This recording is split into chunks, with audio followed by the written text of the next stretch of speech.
ជំរាបសួរបងស្រីក៏ដូចជាជំរាបសួរទៅដល់ពុកម៉ែបងប្អូនថ្ងៃនេះជួបជាមួយនឹងខ្ញុំបាទវិសាលដែលធ្វើវីដេអូឆ្លើយទៅនឹង comment បងស្រីដែលគាត់សួរចង់ដឹងថានៅក្នុងបរិយាសវណ្ណភូមិ CPO វេលាខាងប្អូនមានផ្ទះហើយឬអត់បាទបងហ្នឹងហើយសម្រាប់បច្ចុប្បន្ននេះគឺក្នុងបរិយាសវណ្ណភូមិ CPO វេលាខាងប្អូនគឺមានផ្ទះដែលសាងសង់ហើយ 100% សម្រាប់តម្លៃគឺត្រឹមតែ $50,000 ជាងទេបាទផ្ទះហើយ 100% ទិញហើយកាន់សោចូលនៅទទួលបានប្លង់ភ្លាម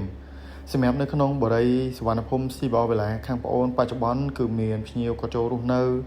ជាបន្តបន្ទាប់នឹងច្រើនអ៊ូអរតែម្ដងនៅក្នុងនេះគឺយើងដោយសារយើងភ្ជាប់ប្រព័ន្ធទឹករដ្ឋភ្លើងរដ្ឋអ៊ីនធឺណិតរួចរាល់ជាស្រេចអញ្ចឹងសម្រាប់ពុកម៉ែបងប្អូនដែលគាត់ចង់បានផ្ទះហើយ 100% បញ្ញាប់ចូលរស់នៅកុំភ្លេចអញ្ជើញមកមើលទីតាំងផ្ទាល់នៅក្នុងបរិយាសវណ្ណភូមិ CPO វេលាបានសម្រាប់ទីតាំងនៅខាងលិចផ្សារព្រែកភ្នៅនៅជាប់នឹងទីលានវាយកូនហ្គោលនិងទីក្រុងនប់ថ្មីនៅខាងជើងបឹងតមោកឬក៏បឹងកប់ស្រូវសម្រាប់ព័ត៌មានបន្ថែមពុកម៉ែបងប្អូនអាចឆាតចូលក្នុង page ឬក៏ទំនាក់ទំនងតាមលេខទូរស័ព្ទក្រុមការងារនឹងចាំផ្ដល់ព័ត៌មានជូនភ្លាមនៅពេលនេះដែរខ្ញុំបាទវិសាលរួមទាំងក្រុមការងារសូមអរគុណនិងសូមជម្រាបលា